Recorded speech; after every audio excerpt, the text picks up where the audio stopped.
বেশ কিছুদিন আগে কিন্তু আমি এই মিনি ব্লগটি তোমাদের সাথে শেয়ার করছিলাম, তারই ভারগুলো কিন্তু আমি নিয়ে এসেছি কিছু একটি বানাবো বলে। তবে চলো কী বানিয়েছিলাম সেটাই তোমাদের সাথে আজকে শেয়ার করব।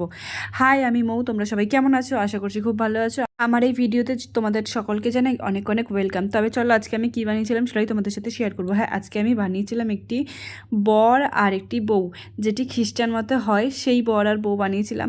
আর তার জন্য কিন্তু বেশ কিছু জিনিস আমার দরকার হয়েছে। না বেশ কিছু জিনিস আমি তোমাদেরকে বলবো না, খুব অল্প কিছু জিনিসই আমি এখানে ব্যবহার করেছি। আমি কিন্তু এখানে ব্যবহার করেছি মল্লিড ক্লে আর অ্যাক্রিলিক কালার। ব্যাস এই দুটো জিনিস দিয়ে কিন্তু আমি পুরো কাজটি কমপ্লিট করেছি। পুতুল টুতুল মাথা কিন্তু আমি বানিয়েছি টিস্যু পেপার দিয়ে। প্রথমে কিন্তু সবার প্রথমে টিস্যু পেপারটা ভালো করে মুড়িয়ে নিয়ে একটি ছোট্ট গোলের মতন করে নিয়ে তারপরেই কিন্তু ওর ওপরে আমি মল্লিড ক্লেটাকে আস্তে আস্তে বসিয়ে কিন্তু চেপে চেপে রাউন্ড করেছি। আর পুরো কাজটি কমপ্লিট করার পর কিন্তু আমি ফার্নিশ দিয়ে দিয়েছিলাম, যেটা কিন্তু আমি তোমাদেরকে ভিডিওতে দেখাইনি। আর লাস্ট অবধি দেখে তোমরা অবশ্যই জানিয়ে ভিডিওটি তোমাদের কেমন লেগেছে।